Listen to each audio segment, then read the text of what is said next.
السلام علیکم دوستو، کیسے ہیں آپ سب؟ میں زبینہ فیاض ایک بار پھر آپ کے ساتھ میں شروع کر رہی ہوں Nihal by the secret killer Nimra Sajjad episode number 3۔ اور شروع کرنے سے پہلے ہمیشہ کی طرح کہوں گی کہ اگر آپ میرے چینل پر نئے ہیں یا اب تک چینل کو سبسکرائب نہیں کیا تو پلیز چینل کو سبسکرائب کر لیں، بیل آئیکن کو ضرور دبا دیں، کمنٹ کر کے ضرور بتائیں کہ ناول آپ کو کیسا لگ رہا ہے، ساتھ ہی اپنے کانٹیکٹ میں شیئر ضرور کریں۔ یہ ناول آپ لوگوں کو ضرور پسند آئے گا، اسے ضرور سنیے گا، بہت ہی انٹرسٹنگ، بہت ہی یونیک ناول ہے اور سیریسلی مجھے ان رائٹر کے سارے ناولز بہت پسند ہیں، تو آپ ان کے باقی ناولز بھی ضرور سنیے گا۔ تو چلیں ہم اس ناول کو فی الحال آ کے اسٹارٹ کرتے ہیں۔ کوئٹہ بلوچستان۔ سردار کے سر پر پگڑی سجتے ہی ہجوم میں ایک نئی زندگی کی لہر دوڑ گئی۔ سب نے اپنی اپنی جگہ کھڑے ہو کر تالیاں بجائی اور دعاؤں کی صدائیں بلند ہوئی۔ اس نے سارے میں ایک استہزائیہ نگاہ دوڑائی، ابھی ان سب کا بلڈ پریشر شوٹ کرنے والا تھا۔ کچھ ہی دیر بعد ہال میں خاموشی چھا گئی۔ جب قبائلی بزرگ نے بولنا شروع کیا، اس نے دلچسپی سے ان کی جانب دیکھا۔ سردار بلوچ، اب وقت آ گیا ہے کہ تم اپنے بھائی کے قتل کا بدلہ لو۔ تمام قبیلے کے بزرگوں کا متحدہ فیصلہ ہے کہ امن قائم کرنے کو خون بہا لیا جائے۔ وہ انہیں سنتے ہوئے سر اس بات میں ہلا گیا۔ سب کی آنکھوں میں سوال تھا کہ آیا وہ قبائلی روایات کے تحت قصاص اور بدلہ لے گا یا امن کی راہ اختیار کرتے ہوئے خون بہا میں مخالفوں کے قبیلے کی کسی عورت سے شادی کرے گا۔ نئے سردار کی سرداری کا سوال تھا۔ بزرگوں، مجھے آج سرداری کی ذمہ داری اٹھانے دیجیے، اس بارے میں آئندہ جرگے میں بات ہوگی۔ اس نے شائستگی سے معاملہ ٹالا کہ وہ قاتلوں کو روایتی سزا دینے کے حق میں نہیں تھا۔ چہمگوئیاں شروع ہوئی تو بہزاد اسماعیل اس کے کان کے پاس جھکا۔ آج جرگے کی تاریخ بھی ہے، اسی لیے تمام قبائل اکٹھے ہوئے ہیں۔ سردار کو اپنی سرداری کا ثبوت پہلے جرگے میں ہی دینا ہوتا ہے۔ اس کی سانس ایک لمحے کو رک سی گئی۔ اس کے دل میں غصہ اور انتقام کا لاوا ابال مارنے لگا اور خون بہا۔ وہ مر کر بھی ایسا نہ کرتا۔ وہ چاہتا تھا کہ قاتلوں کو سخت سخت سزا ملے۔ مجھے خون بہا نہیں چاہیے۔ سردار کے الفاظ نے وہاں موجود ہر وجود کو ساکت کر دیا۔ سرگوشیاں شروع ہوئی اور قبائلی مرد ایک دوسرے کی طرف دیکھنے لگے جیسے وہ سردار کے اس فیصلے پر متفق نہ ہوں۔ سردار، ہم سب یہاں امن چاہتے ہیں، قصاص آپ کا حق ہے، لیکن خون بہا لینے کی رسم بھی ہمارے قبیلے کے درمیان صدیوں سے چلی آ رہی ہے۔ اگر ہم اس رسم کو نظر انداز کریں گے تو دشمنی ختم نہیں ہوگی اور یہاں کبھی امن قائم نہیں ہو سکے گا۔ ادا شیر دل، میں آپ کی روایت کا احترام کرتا ہوں، مگر جیسا خون بہا آپ سب چاہتے ہیں اس کے ذریعے امن قائم نہیں کرنا ایک معصوم لڑکی کی زندگی کا سودا کرنے جیسا ہے۔ ہم کیسے انصاف کی بات کر سکتے ہیں جب ہم خود ایک ظلم کرنے کی تیاری کر رہے ہوں؟ سردار، عبدالرحمن صرف تمہارا بھائی نہیں، ہمارا سردار بھی تھا جسے قتل کیا گیا۔ اگر ہم قصاص نہ لیں تو خون بہا کے بغیر ہم اپنی غیرت کیسے بچا سکتے ہیں؟ ہم اپنے دشمنوں کو کیسے دکھائیں گے کہ ہم کمزور نہیں ہیں؟ ایک اور قبائلی رکن کھڑا ہو کر سنجیدگی سے بولا۔ میں مانتا ہوں کہ آپ سب اپنے سردار کی موت کا بدلہ چاہتے ہیں، لیکن یاد رکھیں، غیرت اور عزت کا مطلب یہ نہیں کہ ہم اپنے ہی لوگوں کی زندگیوں کو داؤ پر لگا دیں۔ ہم کیوں معصوموں کی قربانی دے کر اپنے دشمنوں کے سامنے مضبوط نظر آنے کا ڈھونگ کریں؟ کیا ہمارا حوصلہ اتنا کمزور ہے کہ ہم ایک معصوم لڑکی کو بطور سودا استعمال کریں اور اسے سو کالڈ امن کا نام دیں؟ سردار کی مضبوط آواز پر سارے میں خاموشی چھا گئی۔ ہجوم میں مزید بے چینی پھیل گئی۔ بیٹا، ہم تمہاری نیت کو سمجھتے ہیں، مگر یہ بات مت بھولو کہ یہ ہمارے قبیلے کی روایت ہے۔ اگر ہم اس روایت کو توڑیں گے تو دوسرے قبائل ہمیں کمزور سمجھیں گے اور یہ دشمنی کبھی ختم نہیں ہوگی۔ پھر امن کے بارے میں سوچنا محال ہو جائے گا۔ ایک بزرگ اٹھے اور نرم لہجے میں بولے۔ سردار نے بزرگ کی طرف دیکھا، اس کی آنکھوں میں احترام کے ساتھ سختی بھی تھی۔ بابا، روایت اہم ہوتی ہے، لیکن انصاف اور انسانیت اس سے بھی زیادہ اہم ہے۔ اگر ہمیں اپنے دشمنوں کو یہ دکھانا ہے کہ ہم مضبوط ہیں تو ہمیں اپنے اصولوں پر قائم رہنا ہوگا۔ خون بہا میں پیسے لیے جا سکتے ہیں، مویشی لیے جا سکتے ہیں، لیکن ایک معصوم عورت کی زندگی؟ کون سی صدی میں رہتے ہیں آپ لوگ؟ یہ ونی کی رسم ظلم کے سوا کچھ نہیں اور میں کسی صورت ایک معصوم لڑکی کو ظلم کا شکار نہیں بننے دوں گا۔ جرگے میں موجود عورتوں نے دوپٹے دانتوں میں لے لیے۔ ایسا فیصلہ کسی سردار نے کبھی نہیں لیا تھا، اس قبیلے کی تاریخ میں تو کبھی نہیں۔ لیکن سردار، اگر ہم ونی نہ کریں تو قصاص اس جنگ کو مزید ہوا دے گا۔ آج تم ان کا بدلہ آج تم ان کا بندہ مارو گے اور کل کو وہ ہمارا۔ کیا تم اس کی ذمہ داری خود اٹھا سکتے ہو؟ کیا تم اپنی جان کی قیمت پر امن قائم کر سکتے ہو؟ ایک قبائلی جوان نے چیخ کر کہا۔ اس نے گردن موڑ کر اس سرد نظروں سے اس جوان کو دیکھا اور اگلے کئی لمحے اسے دیکھتا رہا کہ وہ سٹپٹا کر واپس بیٹھ گیا۔ وہ اپنی شال درست کرتے اٹھ کھڑا ہوا۔ ہاں، میں ذمہ داری کو قبول کرتا ہوں۔ اگر دشمنوں کو لگتا ہے کہ ہم کمزور ہیں تو وہ آئے اور ہمارا سامنا کرے۔ میں قصاص لوں گا اور قانونی طور پر لوں گا، لیکن کسی صورت ایک بے گناہ کو اس دشمنی کی آگ میں نہیں جھونکوں گا۔ یہ میرا آخری فیصلہ ہے۔ سردار کا آخری فیصلہ اس وقت پتھر پر لکیر جیسا سمجھا گیا تھا۔ ہجوم میں ایک بار پھر خاموشی چھا گئی، جیسے سب کو احساس ہو گیا تھا کہ سردار کی مرضی کے آگے کسی کی نہیں چل سکتی۔ وہ جان گئے تھے کہ یہ سردار اپنے اصولوں کے معاملے میں کوئی سمجھوتا نہیں کرے گا، چاہے حالات کچھ بھی ہو۔ اس نے ایک نگاہ سارے میں ڈالی اور لمبے لمبے ڈگ بھرتا اس ہال سے نکلتا چلا گیا۔ پیچھے غیظ و غضب کا ایک بازار لگ گیا، کیونکہ کسی نے اس کے فیصلے سے اتفاق نہیں کیا تھا۔ اسلام آباد، پاکستان، 8 سال قبل۔ اسلام آباد کی آب و ہوا ستمبر کے مہینے میں نہایت غیر متوقع رہتی تھی۔ آج بھی موسم ویسا تھا کہ ایک لمحے کے لیے طوفانی بارش اور دوسرے ہی لمحے شدید حبس، اور اس شدید حبس سے تنگ ہونے کے باوجود مائدہ اور قزائی نے اپنے 2 ہفتے سے جوڑے گئے کپڑوں کو دھونے کا فیصلہ کیا تھا۔ آج اس کا موڈ غیر معمولی طور پر خراب تھا کہ اس کے کمرے میں ایک نئی لڑکی رہنے کے لیے آنے والی تھی۔ وہ صرف ایک روم میٹ کو برداشت کرنے کی سخت رکھتی تھی، کجا کہ اس گرمی میں ایک اور لڑکی، ایک مزید بیڈ اور ایک اضافی الماری۔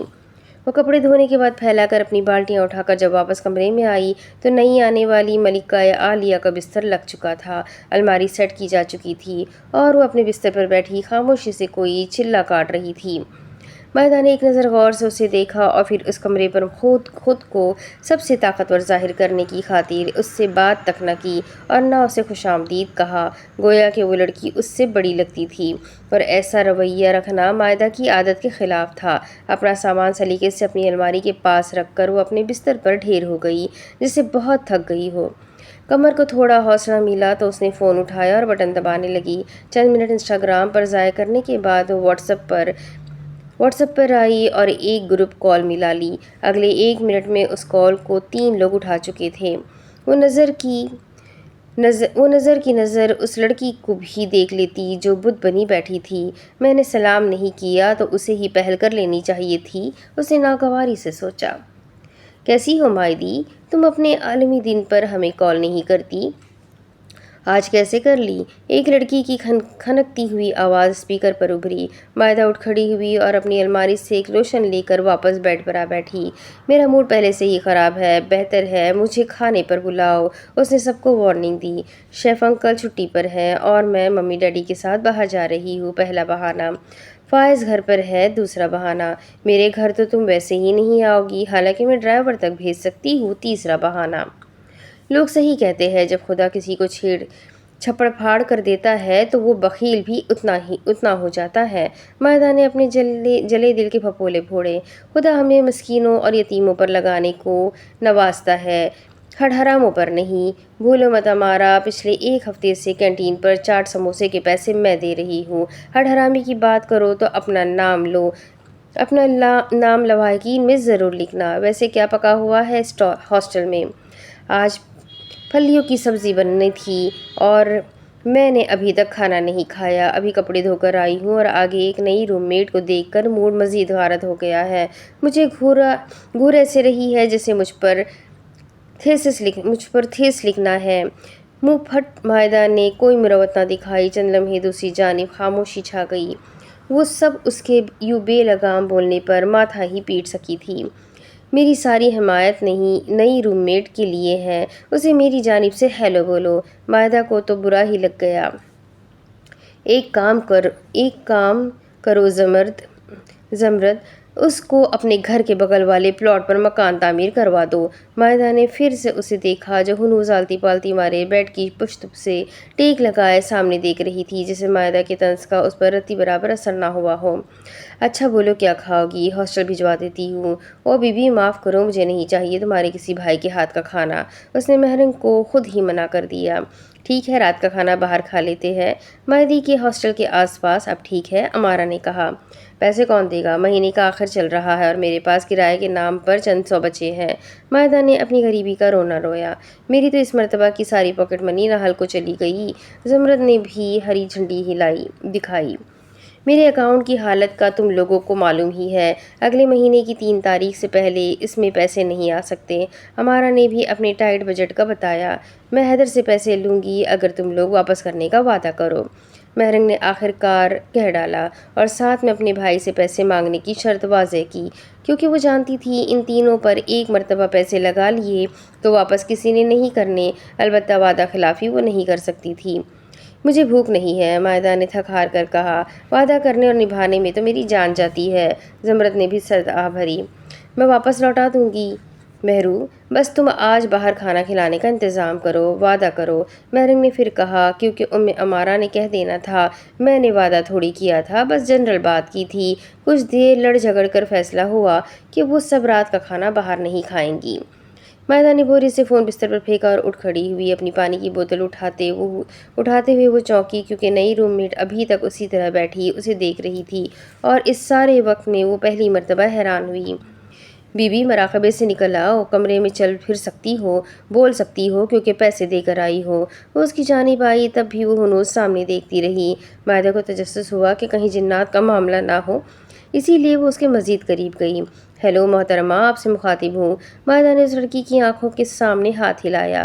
اس نے نظریں اٹھا کر مائدہ کو دیکھا۔ مائدہ اور قزئی ساکت ہو گئی۔ وہ آنکھیں اتنی خاموش اور خشک تھی کہ وہ ہل نہ سکی۔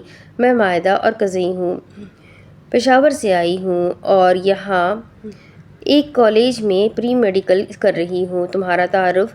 اس نے بے اختیار اپنا ہاتھ آگے بڑھایا اور اپنا تعارف کروا ڈالا۔ ارے مٹی ڈالو خود کو طاقتور دکھانے والی سوچ پر۔ وہ لڑکی سادہ مزاج لگ رہی تھی۔ میں زرمینہ گل ہوں، اندرون سندھ میں رہا کرتی تھی، اس لڑکی نے سنجیدگی سے بھرپور آواز میں کہا۔ اوہ شکر، تم گونگی نہیں ہو، بس یہی کنفرم کرنا تھا، مائدہ کہہ کر اپنی پانی کی بوتل بھرنے باہر چلی گئی۔ واپس آئی تو اس کے بستر پر 5000 کا نوٹ پڑا ہوا تھا۔ اس نے مڑ کر زرمینہ کی جانب دیکھا، جو خود پر چادر لپیٹے سونے کے لیے لیٹ چکی تھی۔ کیا یہ پیسے تم نے یہاں رکھے ہیں؟ میں 24 میں سے 20 گھنٹے غربت کا رونا روتی رہتی ہوں، تمہیں مجھ پر کسی قسم کا ترس کھانے کی ضرورت نہیں ہے، رکھو اپنے پیسے۔ وہ پیسے اٹھا کر اس کی بیڈ کی جانب آئی۔ امانت رکھ لو، مجھے تب واپس کرنا جب میں مانگوں۔ مائدہ آگے سے کچھ کہہ نہ سکی، خاموشی سے بلب بند کیا اور پردے ساتھ لگا لیے۔ بیچاری لمبے سفر سے تھکی ہاری آئی ہوگی۔ ہاسٹل میں شام اتر آئی تھی۔ وہ مغرب کی نماز پڑھنے واپس کمرے میں آئی تو زرمینہ جاگ رہی تھی۔ اسے مختصر بتا کر کہ آج کھانے میں کیا بنے گا اور کس وقت کھانا مل سکتا ہے، وہ نماز پڑھنے کے لیے کھڑی ہو گئی۔ نماز پڑھتے ہوئے اسے احساس ہوا کہ کمرے میں کوئی موجود ہے جو سگریٹ پی رہا ہے۔ مائدہ فرض مکمل کر کے اٹھی اور زرمینہ کو دیکھا جو سگریٹ کی کش لے رہی تھی۔ اس سادہ مزاج کی یہ ہمت! تم سگریٹ پی رہی ہو؟ زرمینہ نے اسے دیکھا جیسے کہہ رہی ہو کیا نظر خراب ہے؟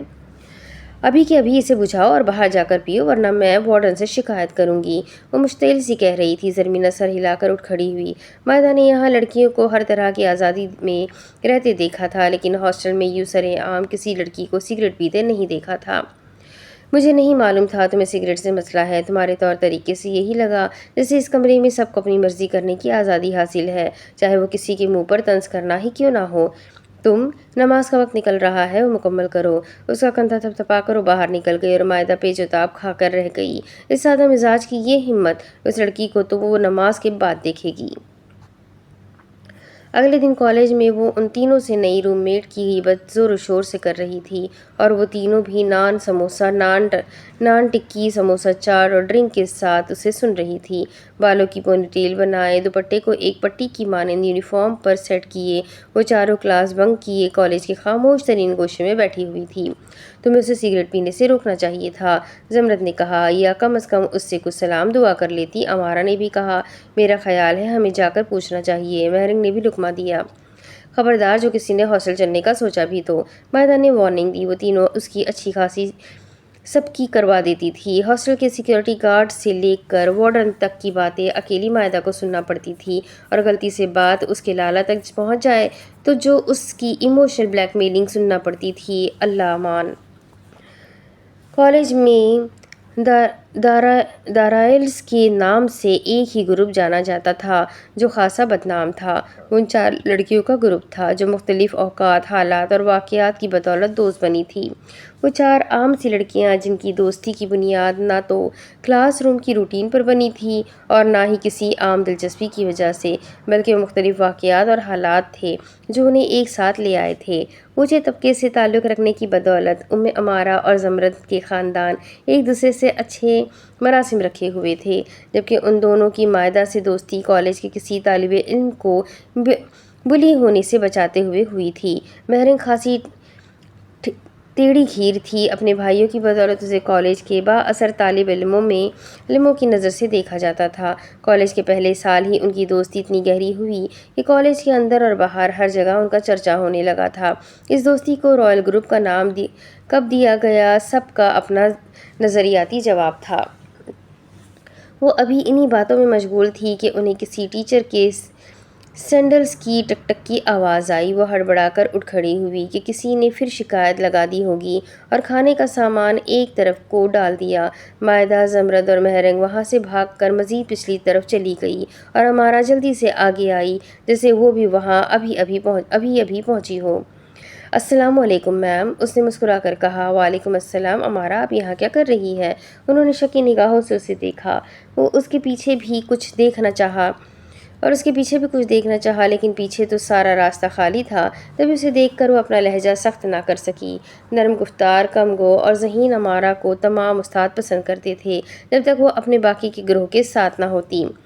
میم، میں مائدہ کو ڈھونڈ رہی تھی، ابھی کیمسٹری کی کلاس تھی تو میں اسے بلانے آ گئی اور وہ کلاس مس نہ کر دے۔ اس نے روانی سے جھوٹ بولا۔ کیا مائدہ کلاس میں نہیں ہے؟ ٹیچر ذرا غصے سے بولی۔ مائدہ اور قزائی نے ان کی ناک میں دم کر رکھا تھا۔ اب کی مرتبہ وہ اس کے بھائی کو کالج بلائیں گی۔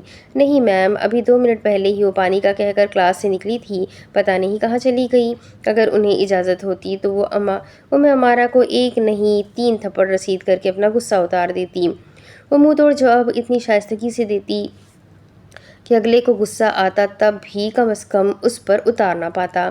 عمارہ، آپ بچوں والی حرکتیں کرنا کب چھوڑیں گی؟ آپ بہترین طالب علموں میں سے ہیں۔ وہ اپنی فضول سہیلیوں کے ساتھ کلاس کے لیے کلاس چھوڑنا کہاں کی عقل مندی ہے؟ میم، مائدی کے بغیر کلاس لینے کو دل نہیں چاہتا، وہ عاجزی سے بولی۔ اللہ، تم لڑکیوں کا کیا بنے گا؟ ایک چھٹی کرتی ہے تو باقی 3 بھی غیر حاضر ہوتی ہو، ایک کی طبیعت خراب ہوتی ہے تو باقی 3 اس کی ڈاکٹر بن جاتی ہو، ایک کی بے عزتی ہوتی ہے تو باقی بھی بدتمیزی پر اتر آتی ہو،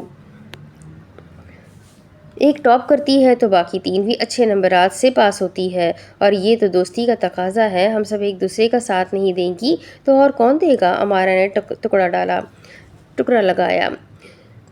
اب آپ مجھے سکھائیں گی؟ چلے اپنی کلاس میں۔ ٹیچر کو چھوٹی سی بات پر غصہ دلانا تو ان کے بائیں ہاتھ کا کھیل تھا۔ وہ ان کے پیچھے پیچھے چلنے لگی۔ کلاس کے دروازے پر پہنچ کر اسے بیت الخلاء جانا یاد آیا تو وہ ٹیچر اسے تعصب سے دیکھتی اپنا راؤنڈ پورا کرنے چل دی کہ میری بلا سے جہاں مرضی جاؤ، اور وہ واپس کالج کے اس خاموش گوشے کی جانب چلی آئی۔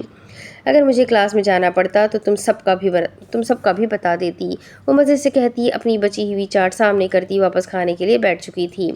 کالج کینٹین کی سموسہ چاٹ اس کی گلٹی پلیزر تھی، اور ہمیں معلوم تھا تم مر جاتی مگر کیمسٹری کی کلاس میں نہ جاتی، اور پھر ان کی باتیں ہوتی اور کالج کا وہ خالی کونا ہوتا۔ کالج میں پروفیسر سے لے کر چھوٹی کلاس کے بچے تک کو تنگ کرنا ان کا پسندیدہ مشغلہ تھا، اور کسی دن وہ یہ فرض کام نہ کرتی تو چین سے کلاس نہ لی جاتی۔ کلاس میں وہ کم ہی نظر آتی تھی کیونکہ انہوں نے پڑھائی اور کالج کو بھولے سے بھی سنجیدہ نہ لیا تھا، البتہ پڑھائی کے علاوہ وہ ہر جگہ ان کے نام کا ڈنکا بجتا تھا۔ ہر سال نئی کلاس کی شروعات پر استادوں اور طالب علموں کی ایک دعا اجتماعی ہوتی کہ اس سال وہ چاروں ان کی کلاس اس سیکشن میں نہ ہو، کیونکہ ان کا موٹو تھا نہ خود پڑھنا ہے نہ کسی کو پڑھنے دینا ہے۔ ان کا یہ طرز عمل اتنا مشہور ہو چکا تھا کہ جب بھی کسی نئی سرگرمی کا آغاز ہوتا طلباء دل ہی دل میں ایک ہی خواہش رکھتے کہ بس یہ چار نہ ہو۔ البتہ امتحان کے دنوں میں وہ چاروں ایسی ہو جاتی جیسے ایک دوسرے کو جانتی ہی نہ ہو، تو کون اور میں کون والی صورتحال ہو جاتی، اور ایک دوسرے کو دیکھ کر ایسے راستہ بدل دیتی جیسے زمینوں کو لے کر خاندانی دشمنی چل رہی ہو، کیونکہ انہیں معلوم تھا اگر ایک بات کرے گی تو 1 سے 4 ہوں گی، 4 سے 16 اور 16 سے 32 باتیں ہو جائیں گی، اور پھر وہ باتیں کبھی ختم نہیں ہوں گی۔ پھر حیران کر دینے والا رزلٹ لانے کے لیے امتحانی دنوں میں پڑھائی بہت سخت کرتی تھی۔ کھانا لوٹ مار کرنے میں اس گروپ کا کالج میں کوئی ثانی نہ تھا۔ اگر کوئی کچھ کھا رہا ہو تو اس کے ہاتھ سے چھین لیتی، کسی کی کمر کے پیچھے سن کی نوٹ چپکا دیتی کہ آ بیل مجھے مار، اور پھر سارے بیل اس معصوم کو مارتے ہوئے پائے جاتے۔ گراؤنڈ میں کھیلتے وقت دوسروں کا گیم ڈسٹرب کرنا ان کا خاصا پسندیدہ کام تھا۔ بیڈمنٹن کھیلتے اسٹوڈنٹس کی شٹل غائب کر دینا یا اس کو تبدیل کر دینا عام سی بات تھی۔ والی بال کے بال میں سوراخ کر دینا وقت دقت طلب کام تھا، لیکن اس کام میں مہرنگ جیسا ماہر کوئی نہ تھا۔ اگر کرکٹ کھیل رہی ہوں گی تو جان بوجھ کر بال اس جانب پھینک دیتی جہاں سے واپس نہ آنے کی امید 100% ہوتی۔ ان سے پیسے کا مطالبہ کر دیا جاتا تو معاملہ سیدھا پی ٹی سر تک پہنچتا، اور زمرد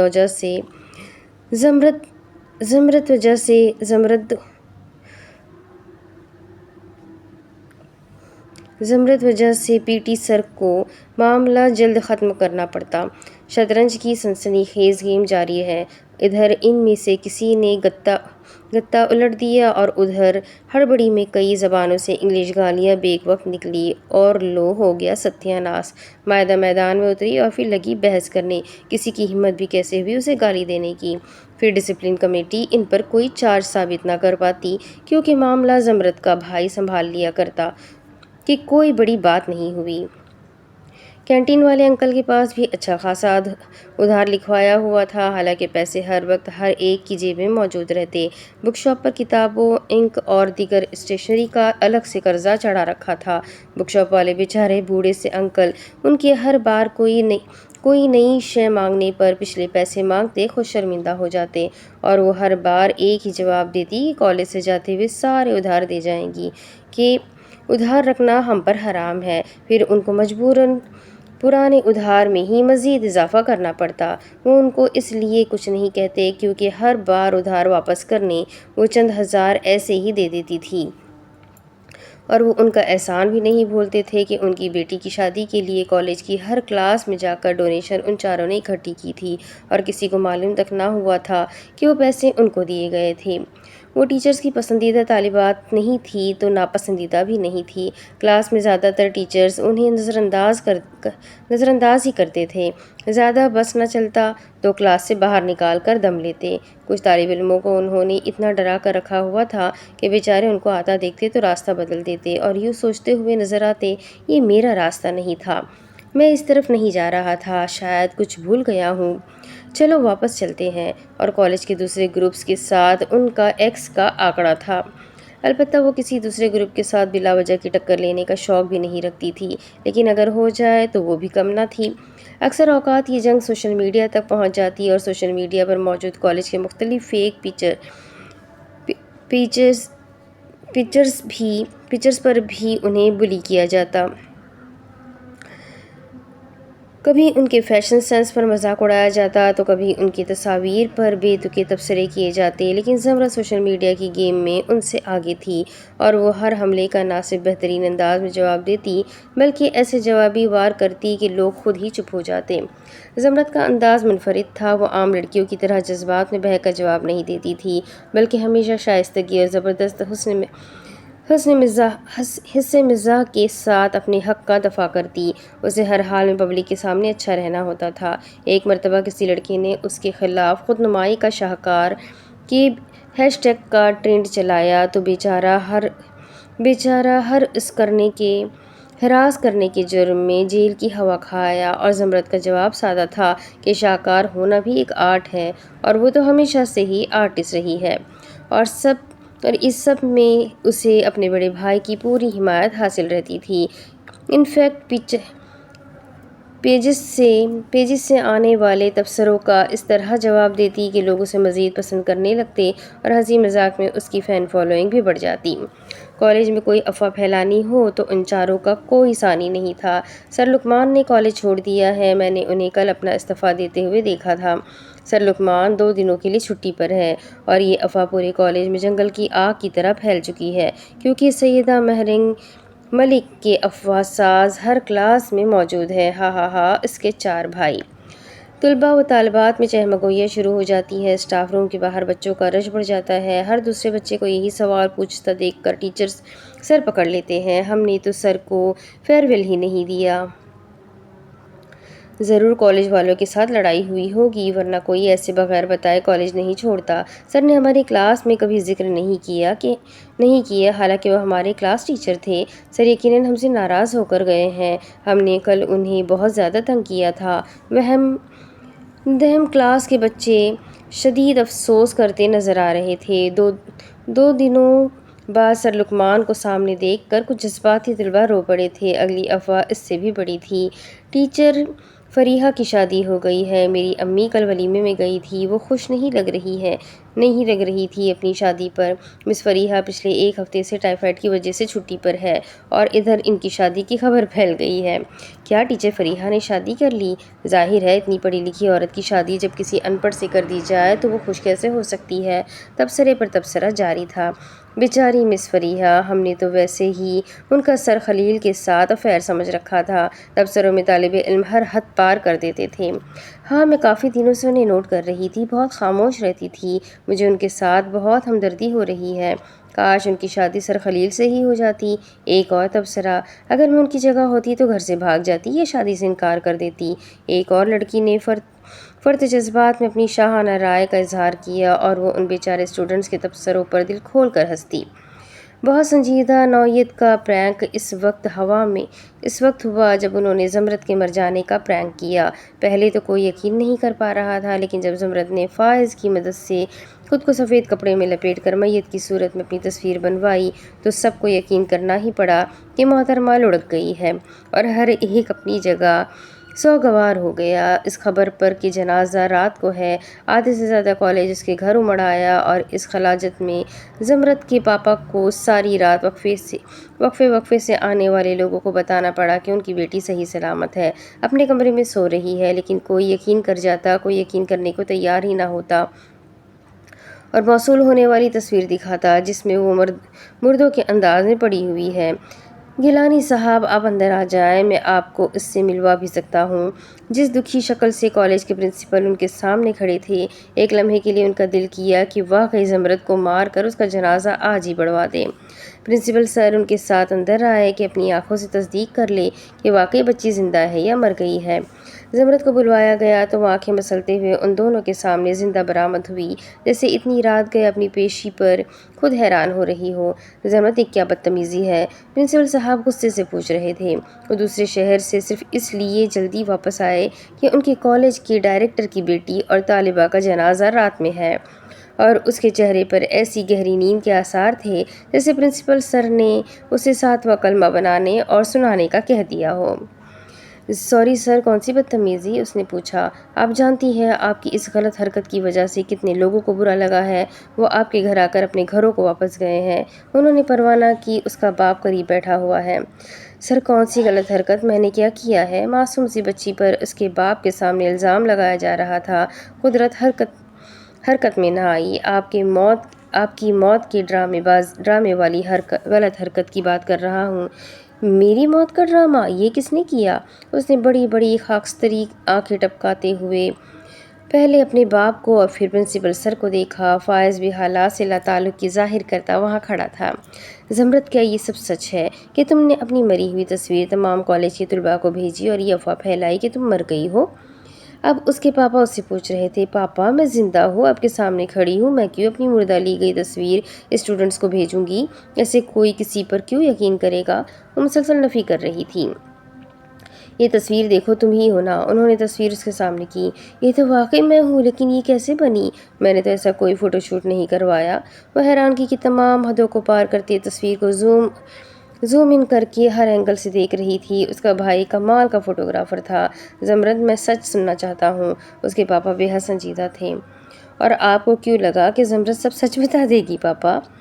فائز نے مسکراتے ہوئے سوچا اور اپنی بہن کا اگلا جواب سننے کو بے تاب ہو گیا۔ پاپا، آپ جانتے ہیں میں کب سے سو رہی تھی، یقیناً کسی نے مجھے پھنسانے کے لیے یہ سب کیا ہے۔ ویسے بھی مجھے تصویر AI سے ایڈٹ کی ہوئی لگ رہی ہے، کسی نے اپنی بے عزتی کا بدلہ لیا ہوگا۔ میں بھلا ایسا کر کے کون سا مزہ لینا چاہتی ہوں؟ اس کے چہرے پر موجود معصومیت کی نظر اتارنی چاہیے تھی۔ آپ کہہ رہی ہیں کہ یہ سب آپ نے نہیں کیا؟ پرنسپل سنجیدہ تھے تو وہ ان سے بھی زیادہ سنجیدہ۔ جی سر، یہ میں نے نہیں کیا۔ آپ کی وجہ سے کافی لوگوں کو شدید پریشانی کا سامنا کرنا پڑا ہے۔ کل آپ کالج میں سب سے معافی مانگیں گی، شاید اس سے آپ کی غلطی کا ازالہ ممکن ہو۔ وہ سنجیدگی سے کہتے اٹھ کھڑے ہوئے۔ سہیل وڑائچ بھی شرمندہ سے اٹھ کھڑے ہوئے۔ زمرد کے لیے یہ کوئی نئی بات نہیں تھی۔ وہ اور اس کی دوستیں عموماً کالج میں معافیاں مانگتی نظر آتی تھی۔ اسے یہی توقع تھی اور وہ کر بھی کیا سکتے تھے؟ کالج کے ڈائریکٹر کی بیٹی کو تو کم از کم کالج سے نکالنے کی غلطی ہرگز نہیں کر سکتے تھے۔ جس بات کے بارے میں جانتی ہوں اور جو غلطی میں نے کی ہی نہیں ہے، اس کے لیے معافی کیوں مانگوں؟ وہ پراحتجاج تھی۔ یہ اب رات بھر سوچیے گا کہ کس نے آپ کے ساتھ یہ مذاق کیا۔ میں چلتا ہوں سہیل صاحب، سوشل میڈیا نے آج کل کے بچوں کا دماغ خراب کر رکھا ہے، انہوں نے افسوس سے کہا۔ آئندہ ایسا مسئلہ نہیں ہوگا سر۔ زمرد نے غلطی کی ہے تو معافی بھی مانگے گی، آپ بے فکر رہیں۔ اب اس کے پاپا بولے تھے، لیکن یہ بھی تاریخ تھی کہ اس نے اپنے خلاف کالج اور گھر والوں کو ایک ہی پیج پر پایا تھا۔ پاپا میرا یقین کریں، میں سہیل وڑائچ نے ایک سرد نگاہ اس پر ڈالی تو اس کی آنکھوں سے آنسو جاری ہو گئے۔ وہ بھاگتے ہوئے ڈرائنگ روم سے باہر نکل گئی۔ دروازے کے پاس کھڑے فائز کو دیکھ کر آنکھ ونک کرنا نہ بھولی۔ وہ بر وقت اپنی ہنسی نہ دباتا تو یقیناً دونوں پکڑے جاتے اور سب کو یقین ہو جاتا کہ اس کارروائی میں صاحبزادے بھی محترمہ کے ساتھ شامل ہے۔ اپنے کمرے میں آ کر جیب سے فون نکالا اور ان تینوں سے بات کی۔ جب اسے بلایا گیا تھا تو اس وقت بھی وہ ان تینوں سے بات کر رہی تھی اور نیچے ہونے والی ساری کارروائی میں بھی وہ سب سامعین تھی۔ وہ کالج کے زمانے میں ایسی ہی تھی، چھوٹے چھوٹے کاموں پر ایک دوسرے کو دل کھول کر داد دیتی تھی۔ اچھا، میں تم لوگوں سے کل کالج میں بات کروں گی، ہو سکتا ہے سر کو رخصت کر کے پاپا میرے کمرے میں سلامی دینے آتے ہو۔ وہ ہنستے ہوئے کہہ رہی تھی اور پھر کچھ دیر پہلے والی معصوم سی زمرد بن گئی۔ اپنا کمفرٹر اوپر لیا اور ہچکیاں پڑنے لگی، لیکن یہ کیا، ابھی تک اس کے پاپا نہیں آئے تھے اور وہ آتے بھی کیوں؟ تھوڑی دیر بعد اسے فائز کا میسج موصول ہوا کہ پاپا کمرے میں چلے گئے ہیں، سکون سے سو جاؤ۔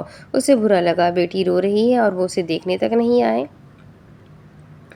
اگلے دن سوجی آنکھوں اور بیٹھی آواز کے ساتھ زمرد وڑائچ بغیر ناشتے کے گھر سے روانہ ہو کر کالج آڈیٹوریم کے اسٹیج پر کھڑی سب سے کہہ رہی تھی، مجھے رات والے ڈرامے کے بارے میں کچھ علم نہیں اور میری دوستوں کو بھی اس بارے میں کچھ معلوم نہیں، لیکن یہ سب جس نے بھی کیا ہے میں اسے چھوڑوں گی نہیں۔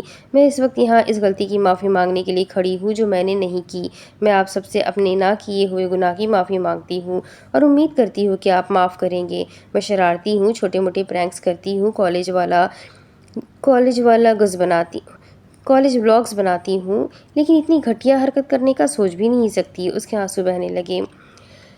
میرے گھر والوں نے میری ایسی تربیت نہیں کی کہ محض لوگوں کے رد عمل دیکھنے کے لیے اس طرح کی حرکت کروں۔ میں جانتی ہوں تھوڑی سی بدتمیز بھی ہوں، لیکن اس قسم کا مذاق، ایک لمحے کی گمبھیر سی خاموشی۔ آپ سب مجھے معاف کر دیں، میں نے کچھ نہیں کیا تھا، وہ کہہ کر اسٹیج سے اتری اور جلدی سے اپنی کلاس کی طرف بھاگی۔ کافی اسٹوڈنٹ کو بھی اداس کر آئی تھی، کچھ اب دکھ میں تھے۔ وہ ان میں سے بہت کی آئیڈیل تھی، بولڈ، پراعتماد، خوبصورت، مشہور اور امیر، کیا کچھ نہیں تھا اس کے پاس جس سے حسد نہ کیا جا سکے؟ کچھ تو زمرد اور اس کے گروپ کی پچھلی تمام غلطیوں کو بھول بھال کر ان سے ہمدردی کرنا چاہتے تھے۔ اس کی 3 مسکین سی دوستوں نے بھی ٹیچر سے اجازت لے کر اس کے پچھلے کلاس کی جانب دوڑ لگائی۔ آخر کو اب دوست کو چپ بھی تو کروانا تھا۔ کالج کی فضا مایوس سی ہو گئی۔ ایسی بے فکر زندگی گزارتی لڑکیوں کی زندگی میں ہلچل اندرون سندھ میں رہنے والی زرمینہ گل نے ڈالی تھی۔ اب اس کے آگے کی کہانی میں آپ کو اگلی ویڈیو میں سناتی ہوں۔ ناول بہت انٹرسٹنگ، بہت مزیدار ہے۔ آگے کیا ہونا ہے یہ جاننے کے لیے میرے ساتھ بنے رہے۔ ویڈیو کو لائک کریں، چینل کو سبسکرائب کریں، بیل آئیکن کو ضرور دبائیں۔ ملتے ہیں اگلی ویڈیو میں، تب تک کے لیے اپنا خوب سارا خیال رکھیں، مجھے بھی دعاؤں میں یاد رکھیں۔ اللہ حافظ۔